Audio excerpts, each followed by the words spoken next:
I know it's only 4:02, but I'm going to respect everybody's time and get going right away. So hello and everyone, welcome. My name's Jade Harvey-Beryl and I'm part of the team at Canada's Outdoor Learning Store, a charitable social enterprise that offers outdoor learning, equipment and resources for educators and learners, and with the ambition to always support other Canadian outdoor learning non-profit organisations too. And part of this role is I'm now working closely with Take Me Outside, who's our partner in delivering this workshop for you this evening. I am gratefully joining you from the traditional and unceded territories of the Sinixt, the Secwepemc, the Ktunaxa, and the Okanagan Silks people, otherwise known as Interior BC and Revelstoke. So we know that in the context of outdoor learning, it's fundamental to develop your understanding of local Indigenous knowledge and perspectives and take the time to nurture those relationships with the people who've called this place you call home for millennia.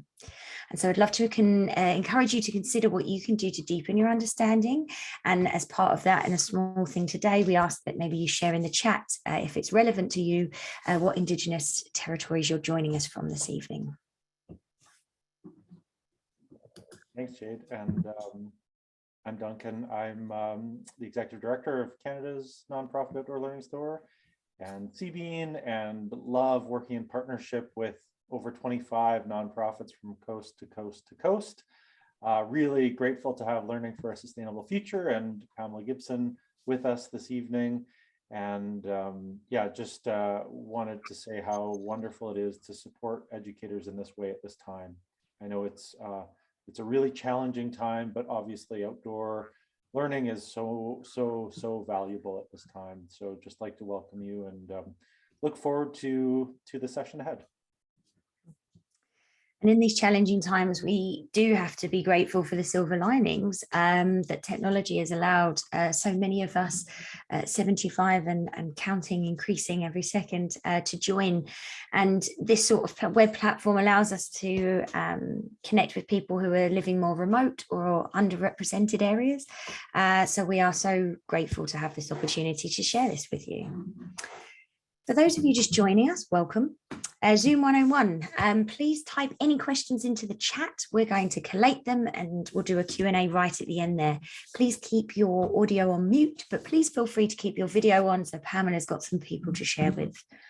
We're going to have a presentation, then Q&A, then prizes. So stick around to the very end for all the good stuff. There will be a recording and a certificate link to get a certificate of attendance. Oh, it's a mouthful, in your inbox tomorrow. And I will say, please check your spam. Sometimes they're going in there, so you should have that by lunchtime tomorrow. If not, check your spam and we'll find you.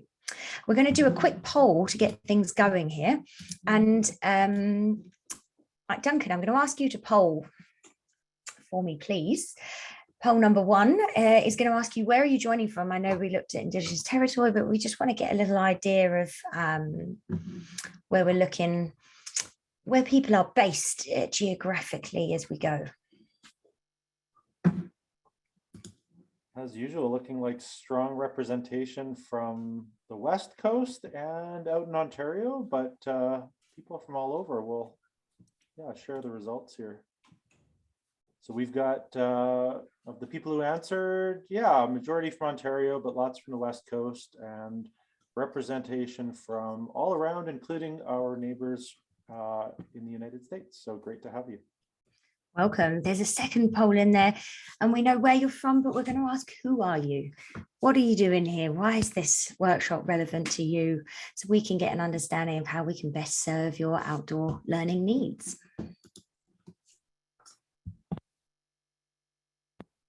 It should be up now. Vote now or forever hold your peace.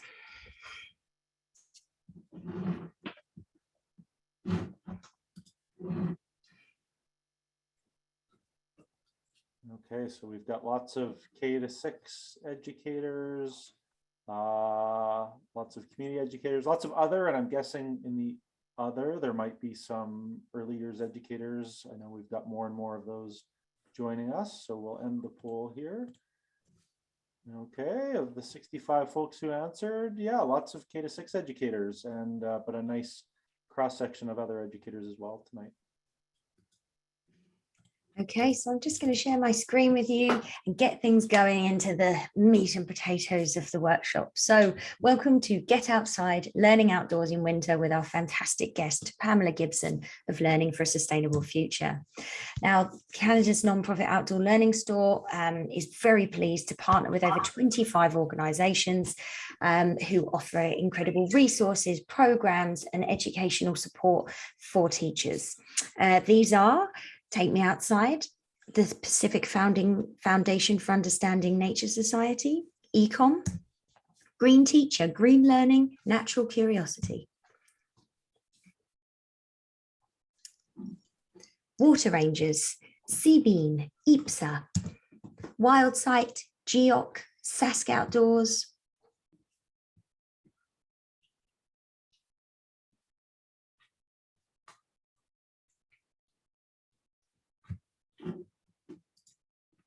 OC, Classroom to Communities, KB, Learning for a Sustainable Future, of course, Eco Schools Canada and Imagine Ed. And here we are. Pamela Gibson is a career classroom teacher with an arts background and a love of teaching and learning outdoors.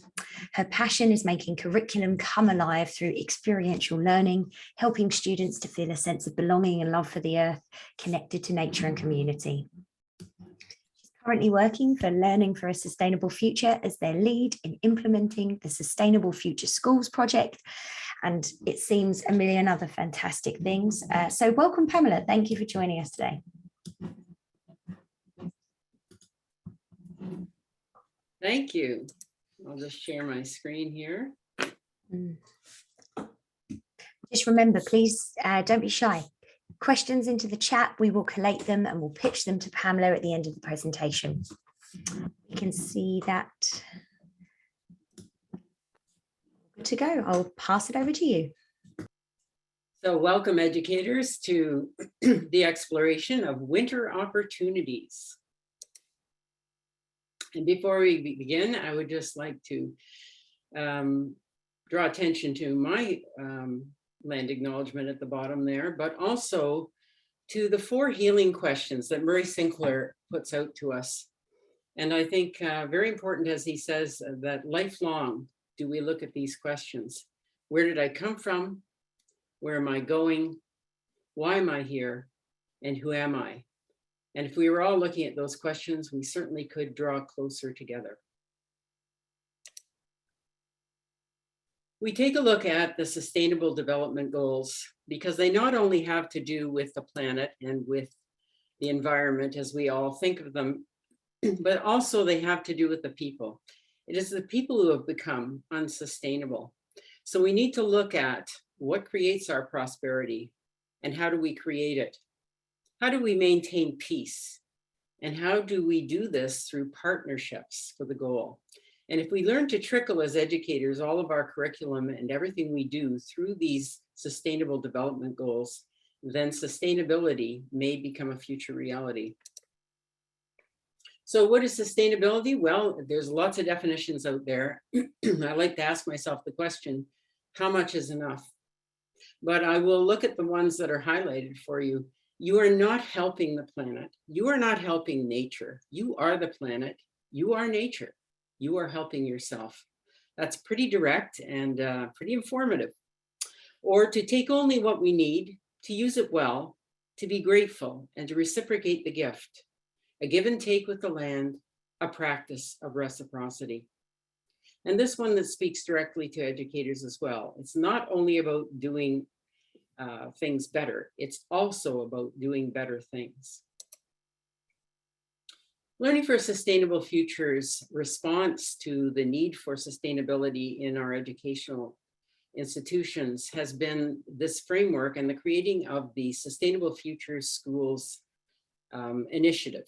And as the framework shows here, we're looking at a 4-pronged approach. We are not only looking at understanding, which Western education has looked at for millennia, but we're also looking at what would happen if we began to take our kids outside and into the community and took a look at the awareness piece and the importance of that.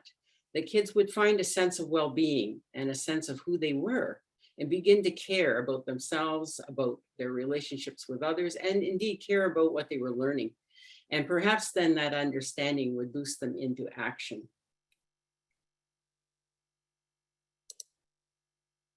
So on tonight or today, depending on where you are in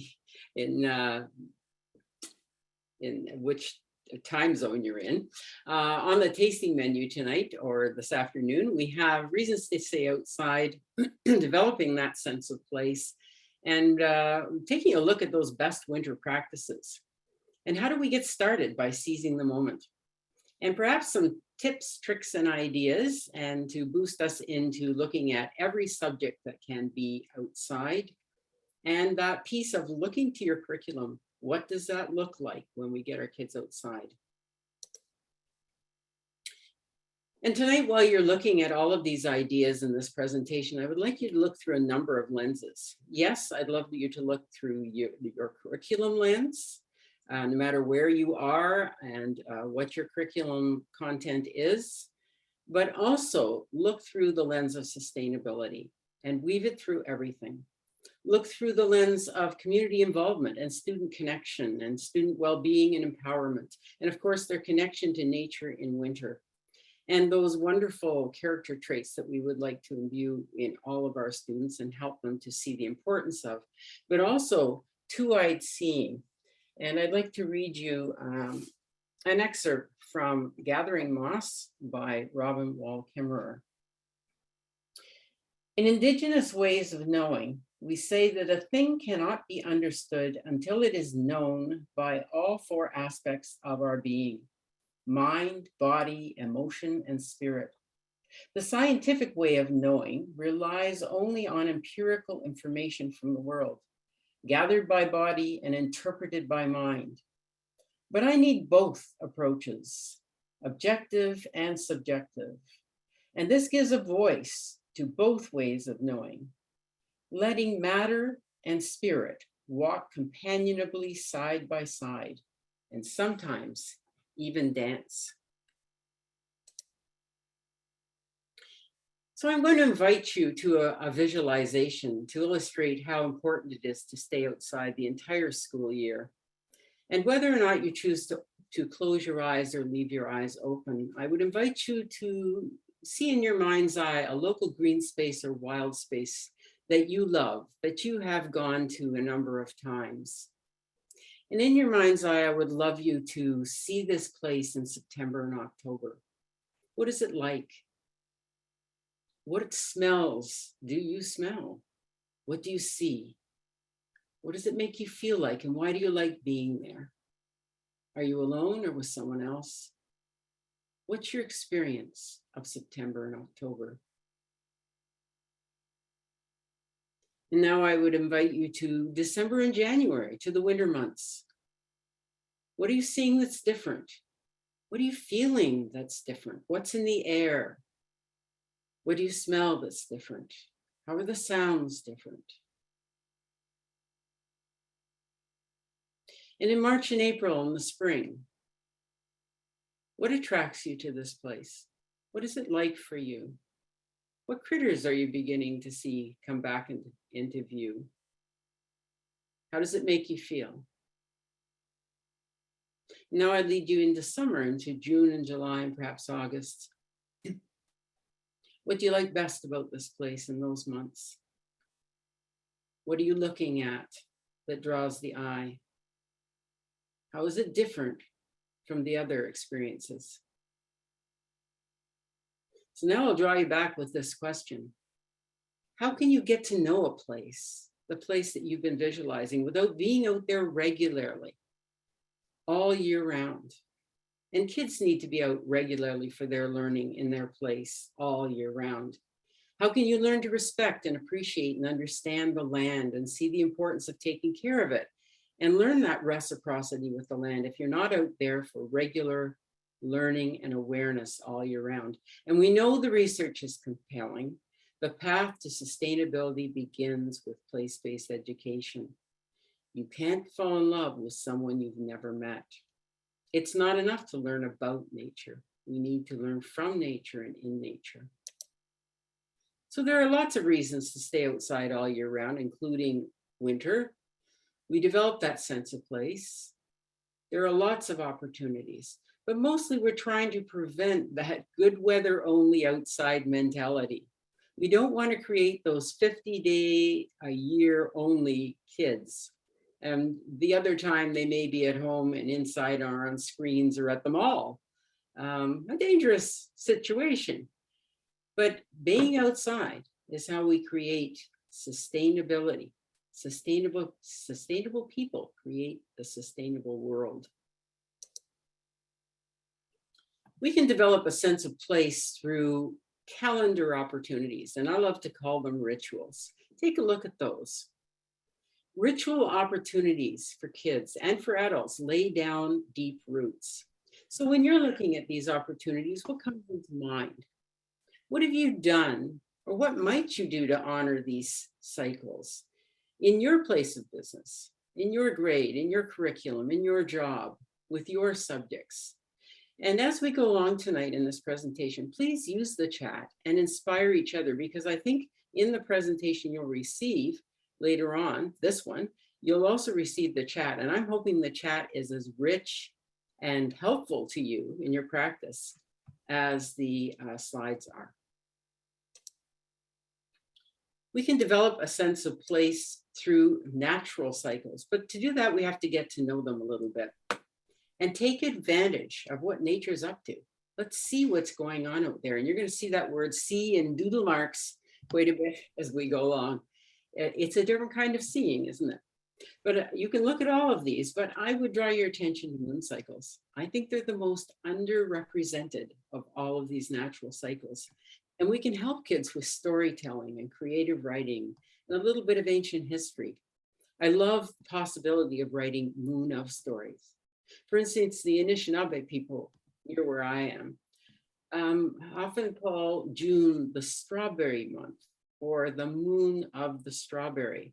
Well, our kids might not call it that, but they might call it the moon of getting out my shorts, or something else that they respond to and understand what the land beckons to them. So creating those attachments to moon cycles is a very interesting way to go. Also, those 3 season opportunities at school, we're there, fall, winter, spring, and what can we do? And you're going to see photographs all the way through this presentation. And there are the kids that I spend my time with at Bell Fountain School, which is the pilot school for the Sustainable Future School approach.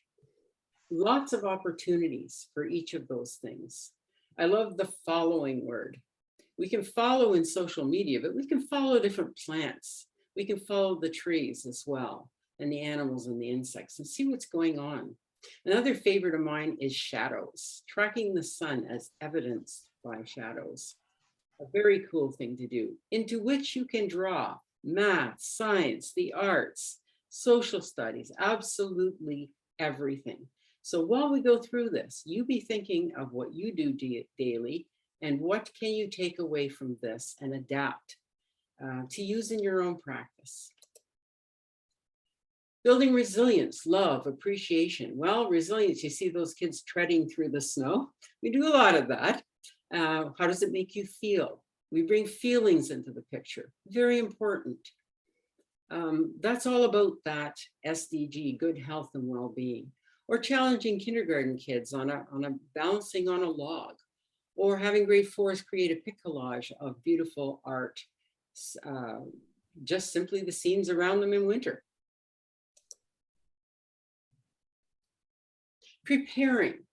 Preparedness. Wow, that's a big word in BC right now, isn't it? Responsibility and critical thinking and being able to take critical action. To do this, kids need opportunities, like taking those longer walks and finding out what's around them. They can create games. They can recreate games when they don't work. They can teach another class about the safety things that they've learned, or play a game with other kids and create something together, or solve a problem or a local issue that they've noticed, or making sure that the word gets out to the audience. the audience of the school, yes, but also the broader community. Teamwork. Whoa, we can do that through cooperative games. I've played cooperative games with kids where they were frustrated from them at the beginning. And as we played them once a month, they became much better at it and realized that they had become a team. They'd gone from independent learners to interdependent learners. Very important. And there you can see that turtle that was created by the students of Bellefontaine in collaboration with a local business, a metal working group. And it's there on the lawn right now. Well, not even covered in snow yet, to remind us of a species of concern. Understanding abstract concepts can best be done outside. I'd like to draw your attention again to this idea of survival. And there in the third picture over, you see some little guys, and they were out for a walk, and they've been talking about animal survival and human survival. And yet I want you to watch this little bit of a video clip and see how they struggled with that idea.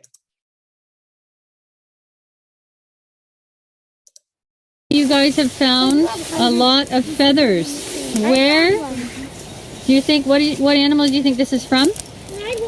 A peacock. You think a peacock? You think a Turkey. A turkey? Now, if there's all these feathers here, where is the turkey? The peacock, you mean? Or the peacock? Where's the turkey or the peacock if all the feathers are there? Where Do you think he would? feathers? Do you think she would leave them behind? No. Any guesses? When she on her. When she what? On her. She wiggled? Yeah. When she wiggled, she got them off? Yeah. Any other ideas? Any other ideas? What happened to the peacock or the turkey?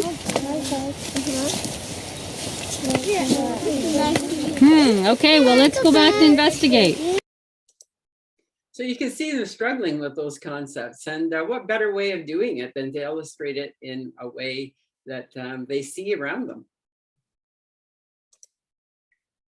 Or these students out after the first snow and taking a look at snow load on the conifer branches, and you bet that they'll be out there again and checking out how it manifests after a larger snowfall. And some of the older kids will be out there doing some actual mathematical calculations and seeing how they can calculate that snow load. Mental health, woof, that is something that has surfaced front and center for most of us.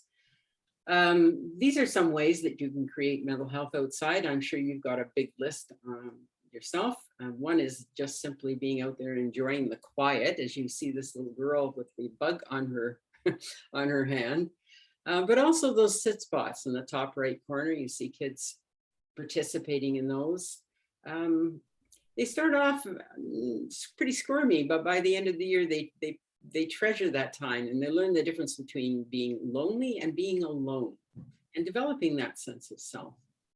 There you see some kids doing some yoga outside before they come in, a sun salutation, and feeling that sense of togetherness, or simply appreciating the beautiful sky that they see in front of them.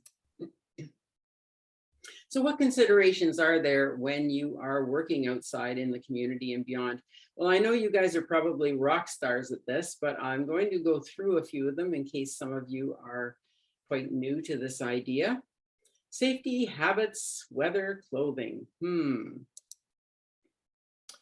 Safety is about habits and about routines. And I would draw your attention to the bottom there where it says involve your students. You're going to get more buy-in.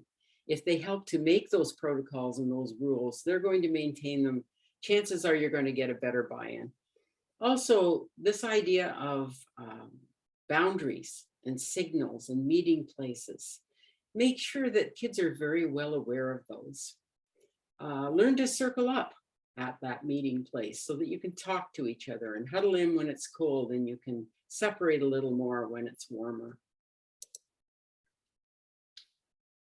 Weather. Well, we as Canadians, and I'm sure the Americans as well, love to talk about the weather.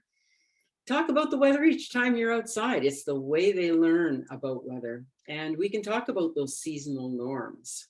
Right now, we've got things that are out of the normal range, and we know when rainfall is above and below normal. It's obvious, but what about those temperatures? And what are the effects of forest fires on the weather? And depending on where you are and the age of your kids, you can talk about what effect climate change has on the weather. And once again, I would say, involve your students, decide together things like how long are we going to need for our trip outside today, and make it incremental. It does not have to be an hour the first time. If you're going out for the first time, it might be 5 minutes. Choose your times wisely. I like to tack on outdoor times to already scheduled outdoor times. For instance, when the bell rings in the morning, I can choose to stay outside. Kids are already dressed, they're ready, they know where the meeting place is, and we can start the day off in an outdoor way. And also those knowledge building circles, if you're not familiar with them, it is a collective way of building knowledge together in a circle, and usually begins with a question like, what surprised you out there the most?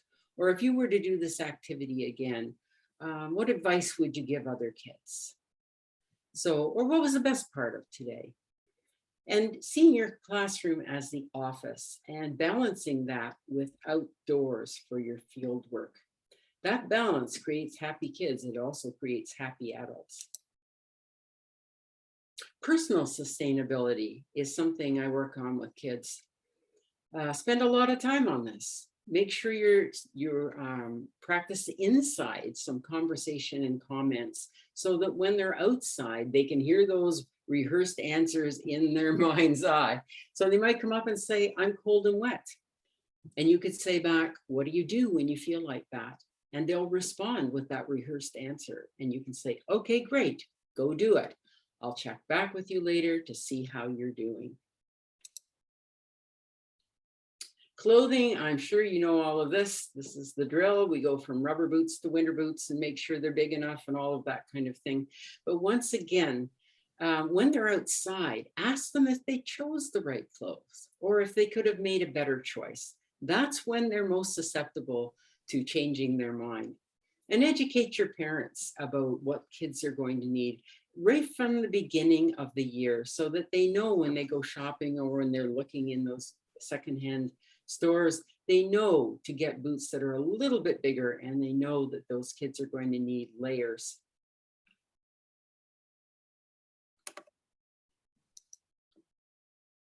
So literally, how do we get started? I think the best way of getting started is simply to go for a regular walk in a regular place. And you can always ask that classic question that I wish I had $1 for every time I've asked kids this. What's going on out here today? You can talk about same, different. You can hypothesize why you think something happened or why this day is like it is. There's a fabulous book there, The Walking Curriculum, that's available at the Outdoor Learning Store. And I'd highly recommend that. They give you lots of ideas of what kinds of walks can you go on and how can you change it up and broaden kids' understandings. There's some other ideas you can explore and some other doorways into getting out. But also I draw your attention back to that book. It's quite a good one for just initial ideas and beyond. So now I have another question for you. Who are you? I'm not Marie Sinclair, but I would like to know how you see yourself as an educator. And can we broaden that idea out? We'd like to believe that we're really good with kids and we're humane and we certainly can help them to understand things. But are you an igniter or an instigator, or my favorite, an agitator? Do we put on the horns and question what they're doing and certainly become their best fan? So I would ask, which one of these is attracting you? Yes, but which one of these could you explore further? And what would you add to the list? So what can you learn about outside in winter? Well, all of you math science people know all of these things better than I do, but with the kids, you can learn together. And some of my favorites are those tamarack trees, if you have them in your area. I love to call them the great in-between, or a study in 50 shades of gray. They're so different. And this feeling of the energy, the great descent in the fall. And of course, it ramps back up in the spring. And how do the flora and the fauna respond to that? And how do we store energy? Very cool concepts. Those ancient and current rituals, such as Samhain and Diwali and All Saints' Day, are all initiated by what's going on outside. You can use local issues as curriculum opportunities, and they're meaningful because they're happening right around your kids. So learn to recognize them and take advantage of them.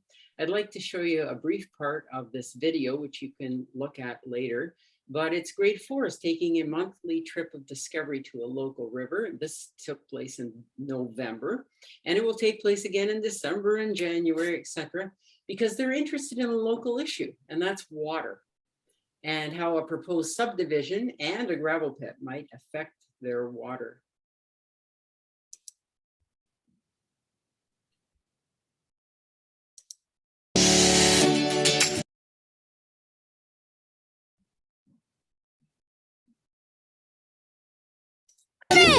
Colin, don't show me. Oh, it's alive! Oh, jeez. So what happened was we thought the crayfish were dead, so we rounded it up with a stick, and I reached my hand in there, and I tried grabbing it, and the crayfish bit me on the pinched me on the finger, and so yeah, that's what happened. Did it hurt? Yeah. These are like the claws. That's the head. I'm gonna sketch more on the body. These are the like legs, the swimmers, and these are like side parts that makes it help like swim. I kind of strange.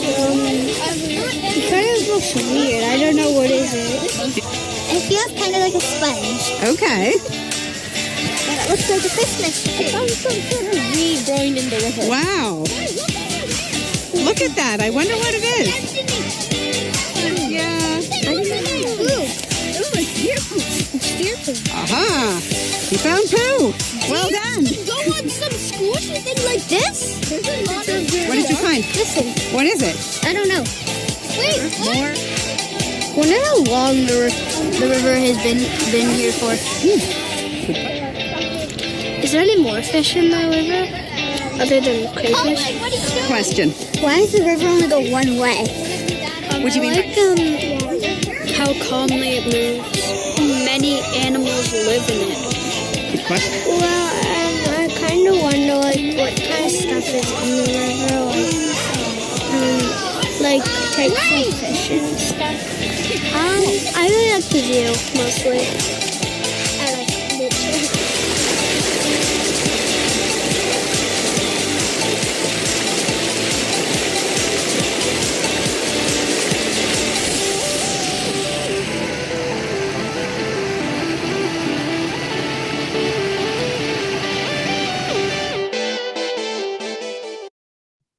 So there's lots of excitement, as you can see, going on, but they're also thinking about that water. I love the question, why does the river only go one way? Just think of where you could go with that.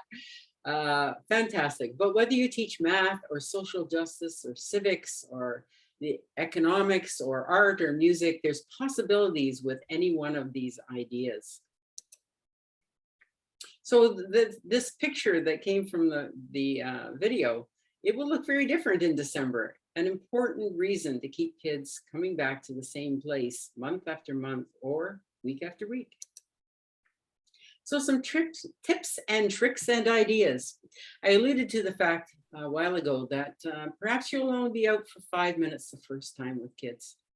The first time I took kids out in the 70s, actually what they said to me, and they were grade 8s, why are we out here? There's nothing here.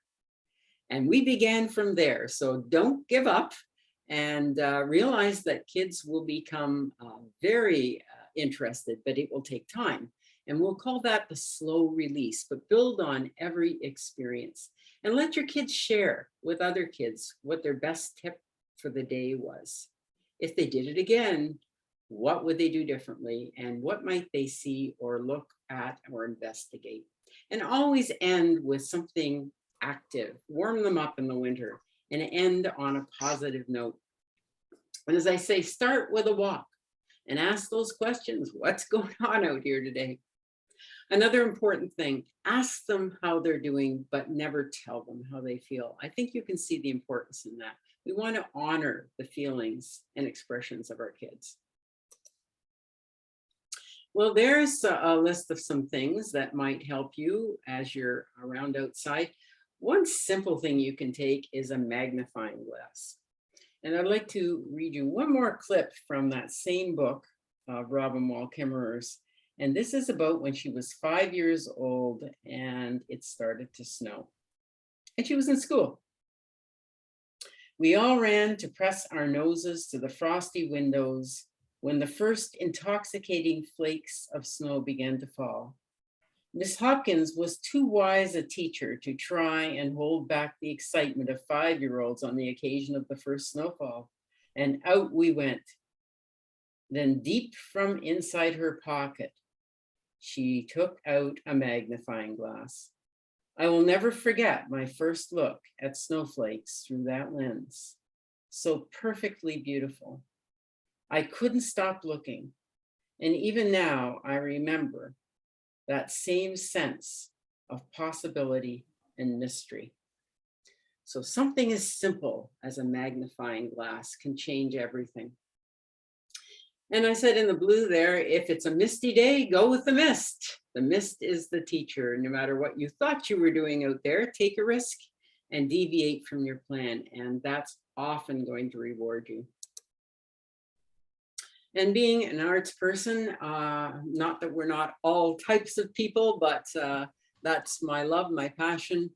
Explore the arts, see what's going on. Winter gives you all kinds of possibilities outside. I love social comment art with kids. The older kids created that at the beginning of COVID. It's quite interesting. And painting winter skies, not just a winter scene, but a winter sky, or painting different patterns of geese in the sky. It's endless. Dramatize those moon of stories. You can do all kinds of things out there. Winter songs, winter dances, plays about winter.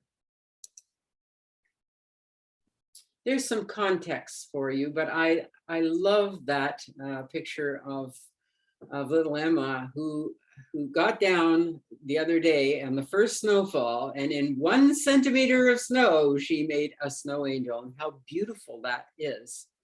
Or looking at the snow berm made by the snow plow at the edge of the property, we've done some fantastic plays utilizing that berm of snow.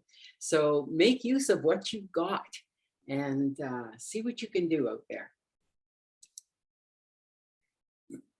What can you do in the winter that you can't do outside in other seasons? Well, you can do a stomp dance with your winter boots, as well as those snow sculptures and painting your boot tread and doing all kinds of things out there. So there's lots of things that you can do. And I wonder what else you're doing out there. I had to show you this picture of the twigs dancing. Isn't it incredible? I think that there's lots of things, you know, when you're creative, you can figure out with your kids to do, and they come up with wonderful things. But for some of the older kids, choreographing a dance on a natural theme is amazing, like deforestation or pollution or biodiversity loss. Woo, that is pretty powerful. Or how about a short art doc outside? Giving voice to nature, something like a soundscape. Quite a different way of looking at things, and quite beautiful.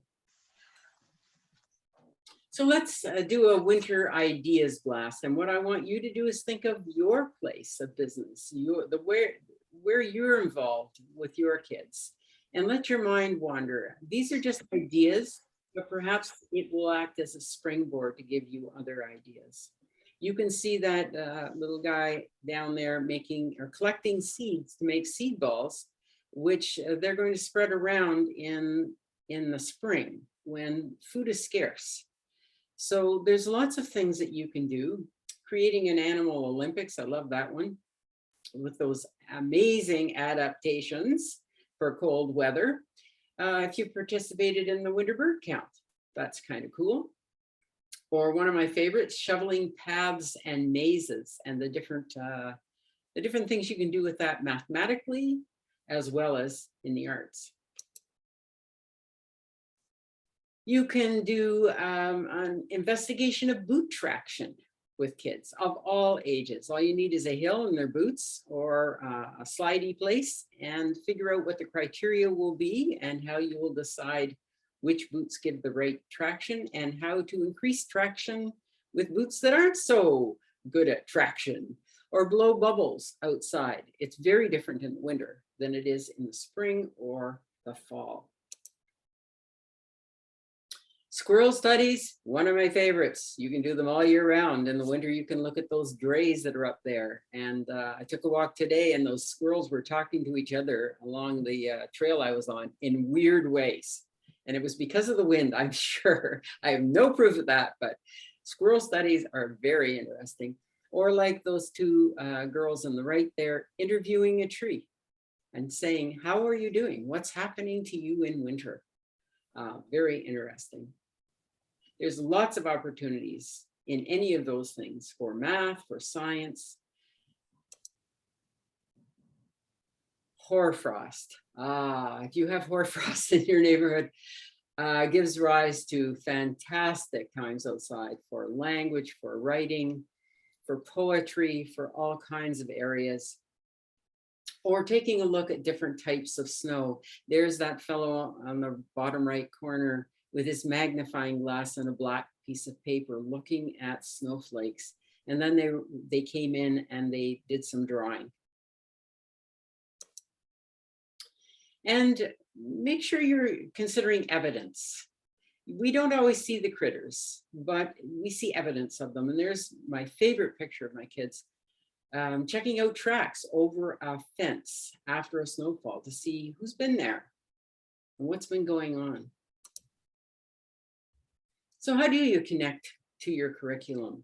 Well, you can do it through action projects, but no matter what way you choose, you have to know your curriculum really well. And when you do, you will see opportunities everywhere to connect with it. Think about the community issues around you and what's going on just beyond your school gate, and create questions with your kids, or ask questions and focus your investigation well. Decide together on the assessment. Who will the audience be? And how will you create something meaningful?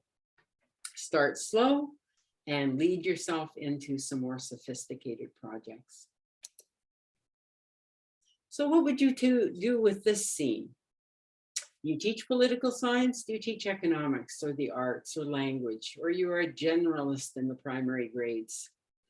How could you attach this scene to the SDGs like no poverty, or responsible consumption and production, or sustainable cities and communities, or zero hunger?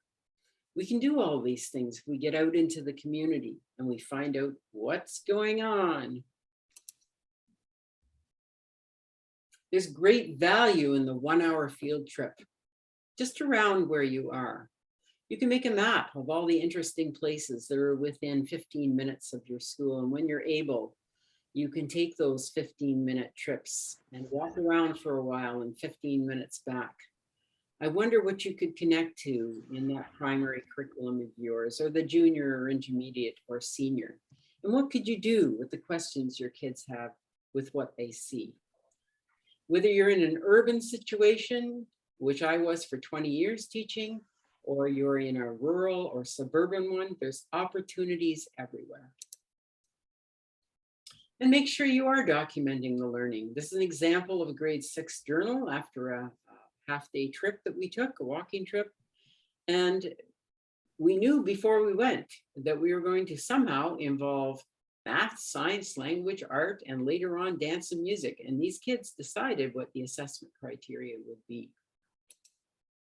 Or this one, a geocaching project that involved the families of these kids outdoors on the weekend, and they hunted for those boxes that they placed in interesting places in their community.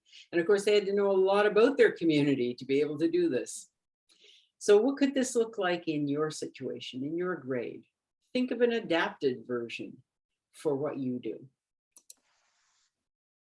And why are we doing this? Ultimately, we're doing this because it is important. And our kids will grow up with a sense of belonging to the land. They will feel and practice the reciprocity, the relationship we want them to have. We pass on those ways of being that will nurture the children, who will nurture the land, and who will be fed in return by the land. And make sure that you are bringing to top of mind and talking about what sustainability is all about with our kids. They are our future, and we're looking for that sustainable future. So my message, get outside in winter for learning. It's a win-win-win-win-win. We cannot just, it's fabulous. And there's that wonderful picture again. So I would draw to your attention in closing that LSF has lots of resources to help you along your way, particularly r4r.ca, which you'll find 1,500 downloadable, free, mostly curriculum related and matched videos, children's literature, activities, as it says, and you can search them by province, by grade. We are Canada-wide organization, so no matter where you are or what you're teaching, right up, you're going to find all kinds of things there. And you can look at some of these at your leisure when you get the presentation. Learning Inside Out was created for for this COVID time and gives you lots of ideas about balancing inside with outside, and every other week it has to do with one of the Sustainable Development Goals. But I was also ask you in closing, if you might take some time when you get this and take the climate change survey. LSF has launched a survey, which is a benchmark study and gives a look into climate change knowledge and education and practice in Canada. And it's going to be, its recommendations are going to be available to all sectors to support climate change learning. So please take the 15 minutes that it will take you and make your voice heard. So thanks so much, and have a good time out there and enjoy the winter. It's an awesome time to be with kids. So thanks, Duncan, thanks, Jade, and thanks everyone who came tonight. And I'll turn it over to you and stop sharing. Thank you so very, very much. That I can only speak for myself, but I just think that was absolutely fantastic. So informative and clearly a representation of the expertise that Learning for a Sustainable Future has to offer for anybody looking to deepen their knowledge in climate or sustainability. And I love that connection to the Sustainable Development Goals, because I feel like those aren't really brought to the forefront enough. So I feel inspired myself. Thank you. We have excellent time. So now we'd love to facilitate a little Q&A. So if anyone did have any extra questions, there's lots of thanks coming in for you, Pamela. You can have a little peek there. If anyone has any extra questions they'd like to add, a couple that I collated through. And one participant says, I'm an early learning consultant and I feel like it's always a battle to get teachers excited about taking their students outside. How can I get them more excited about being outside? Mm-hmm. Well, first of all, I think the best thing that I've ever found in my career is them seeing you outside. Because oftentimes I'd be outside doing stuff with kids and I'd go in for recess or something. They'd say, what were you doing out there? You know, and that's very important. But it also is a cautionary tale that tells us that we have to raise these kids to want to be out there, right? And oftentimes I would inspire them simply by saying, I'll come out with you while you're doing your bus duty. And let's talk to the kids, about why they're enjoying their day. Or just give them ways or entry points.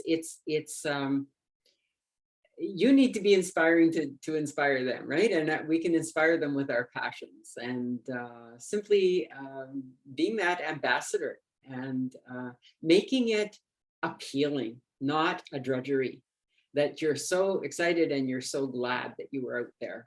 And your kids are terrific ambassadors too.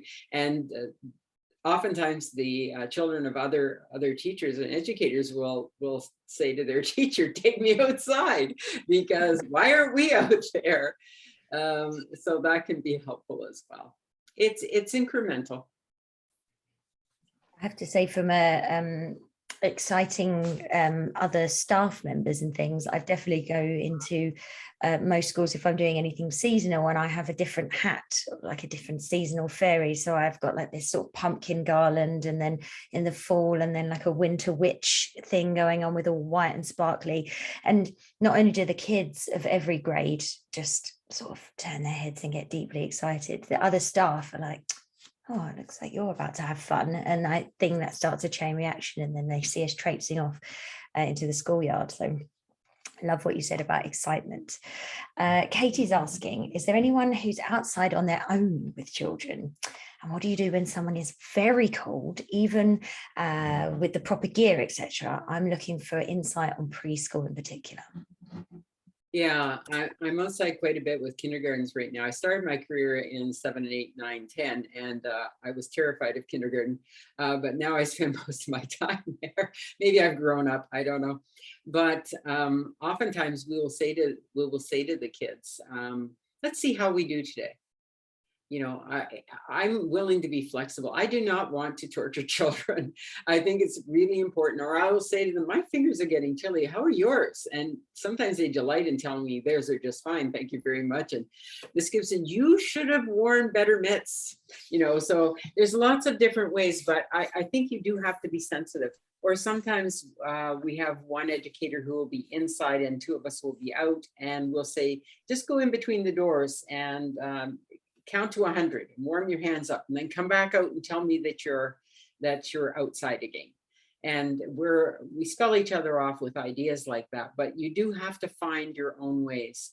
It's just really important that when you go back in, you say, how did you find it? And you do that reflective part. And is there anything at home in your closet you wish now that you'd worn? That's always a good one. So it is training. It is spending a lot of time with kids and getting them to tap into their own resilience and tap into their own feelings about things. Absolutely. And there's some other people talking a lot about movement, and just keeping movement, not too much sitting still or instruction, and water bottles, like those thick Nalgene bottles with hot water in, or hot drink. I do know a kindergarten teacher that always makes a herbal tea for the kids to have, and they can have little plastic serving cups that yes, they don't have to take their mitts off to hold.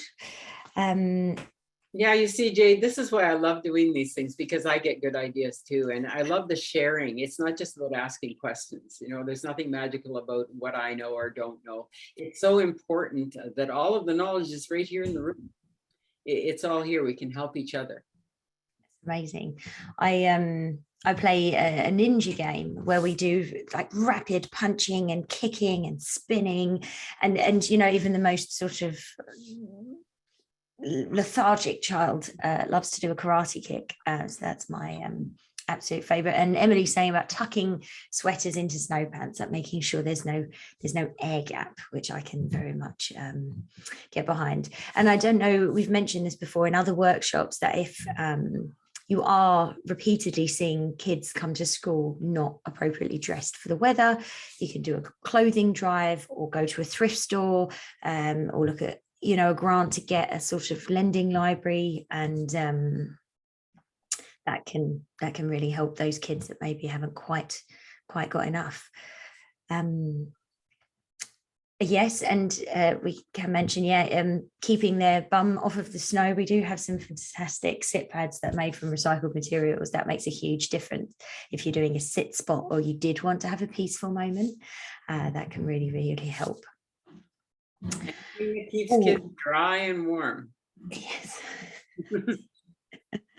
Does anyone else have any questions they'd like to share before we kind of wrap up and do a soft close, and then we can delve deeper into a little Q&A afterwards as well. And thank you all so much for the sharing. I love this. This is what's so important. This is what we do with kids, right? Exchange of flow of information and ideas, and they feed it back to you, don't they? Jasmine said about a sensory warm-up with young ones, rubbing hands together to activate eyes and rubbing again to do ears. That's brilliant. I think we'll just pause there and we'll take that opportunity to finish up and do our prizes, and then if anyone's got some burning questions we can do a little bit after. I just want to say thank you firstly before we move forward for that fantastic presentation. Okay, prizes. So I always like to do prizes with a little bit of participation. So what I would suggest is everyone gets their typing fingers ready. And their, oh, Duncan, you are part of the team. You're not allowed to win. Okay, I am looking for a rhyming couplet related to winter, any number of syllables, but a rhyming couplet. So 2 sentences with a rhyme in them. First 3 are going to win prizes. I love the snow. Come on, let's go. Ooh, be there, care. Oh, very nice, Alison and Marnie. Snowy, blowy. Win, win, win. Maureen, you are going to be the proud recipient, I hope, of a $50 gift card to the Outdoor Learning Store. Alison and Marnie, you are going to each win a Take Me Outside weatherproof journal, right in the rain, that you can take out any weather. Oh, I'm looking, there's more coming in. Snow's glistening on the road, walking through the snow, feeling winter's glow. Oh, that's lovely. Love the snow, we like to float. That reminds me of that sliding friction activity you suggested, Pamela. I've never heard of doing one of those before. I really like that incorporation of physics. That's it for the prizes, those 3. So thank you so much for participating and for sharing your wintry words with us. Just before we close up here, I'd just like to say, yes, there are some options, things like the magnifiers and sit pads and some other, we think, really helpful tools and resources available at the Outdoor Learning Store for your perusal. And Duncan's putting in a little discount code there that's available until December 15th. So if you want to sneak in, there's some great stocking fillers for you, family, or the classroom. With our next workshops and events coming up, we've got Learning for a Sustainable Future. Are going to be participating in 2 more as we go into our deep winter set of workshops. So we have resources to teach and learn for a sustainable future. That's Thursday, January 20th at the same time. And that's going to be in collaboration with Green Teacher, Green Learning Canada, and of course LSF. And then following that, on Thursday, February 10th, we've got Connecting the Dots, Key Strategies that Transform Learning through Environmental Education, Citizenship and Sustainability. Now, Connecting the Dots is the book we've just released on the Outdoor Learning Store. It is packed full of practical, engaging activities and ideas. It's really just fantastic. So you can get access to that book and hear all about it in February if you would like to dive in. And again, I'll just remind you, we will share the recording and a link to any resources that Pamela shared, and of an opportunity to get a certificate of attendance. Check your spam just in case. So that'll be with you by tomorrow. And I'll say thank you to all for coming this evening to participate. And we know it's getting close to those holidays and everyone's working really hard and feeling the burn. So we really appreciate your time and energy in wanting to develop your outdoor learning skills and knowledge. And I feel every time I host one of these, I learn something new. So life is great. If you do need to leave on the hour, it is your time to head on out. But if anyone would like to stay and has a deep burning question that perhaps they took a little while to percolate in, now is the time. Share in the chat, or maybe you can even unmute yourself and share with us your questions, thoughts.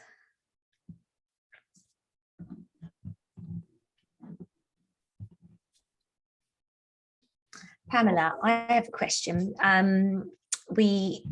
On a previous workshop, we're starting to see a sort of wider audience, even from the US, and some people had come from places like Texas that were really not ever cold.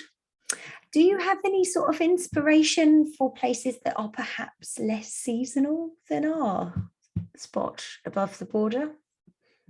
I think it's really important to dial into what you do have. So if you're people of the desert, learn about the desert.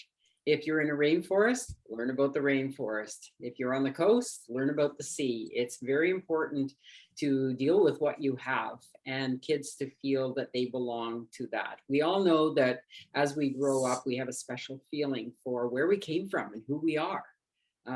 Certainly our Indigenous friends are illuminating that for us. It's extremely important for that sense of belonging and understanding of the land. So yeah, just where are you? Good, doesn't matter. Make sure everybody knows about where they are.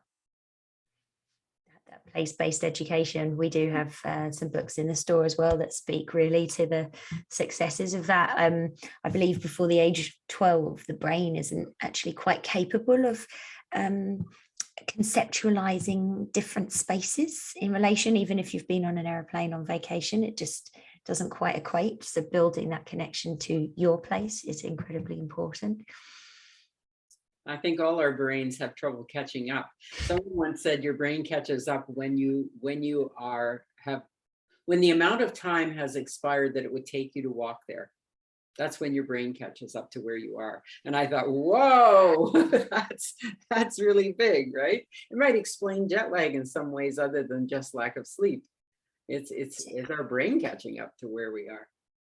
That makes a lot of sense. I mean, it's quite deep, actually. I always think of it as time travel. I always think of it as, passing through the space-time continuum. So I really like that idea of your brain just sort of waking up and adapting over time. We're not as good at as the animals at adapting. Some of the other animals, I should say. Now I'm aware of everyone's sort of zooming out. So unless anybody would like to pop anything in to finish off this evening, I will just say Maureen sharing. Oh, come on. Am I allowed to say one quick thing? Of course you are. I feel like I've just been muting myself and chatting away here. So it's nice to actually have a voice. Just want to say thanks, Pamela. And I love LSF's approach, just taking a really broad lens of outdoor learning as a piece of the puzzle of connecting people to place and understanding place and caring for place. So just wanted to say, yeah, really appreciated that. And just wanted to make a shout out to complete the survey for anybody who's still on there, and I'll plug the link in again. But I think that information is hugely valuable to our work and how we can support that work. So just thought I'd put a plug in for the LSF survey, and I'll plug the link in the chat there again. And LSF is busy creating a guide for teachers from K to 2 and 3 to 6 about how to teach climate change. So a lot of it's based on the first survey that was done. So it's very important for all of us as educators, so we can include ourselves in this survey. I see Jade beat me to it. We've been in competition all night trying to plug in different links, and she keeps beating me to it. So anyway, yeah, that's great work. And that's open till December 15th. Mm-hmm. Yeah. So. Awesome. I was just blown away by how much passion and enthusiasm is brought to these workshops. So I'm very grateful to be a part of this community, that is for sure. And so, yes, join us for our future workshops. Duncan can pop the list in. We do have those 2 fantastic ones with Learning for a Sustainable Future, and there's some others based on water and all other aspects of outdoor learning. So you can find us at outdoorlearningstore.ca/workshops. There it is. They're all free. They're all for you. And a final thank you and farewell, Pamela. Your expertise is superb. Thanks so much for the opportunity. Okay, see you again soon. Goodbye. Good afternoon. Good evening. Goodbye, everyone.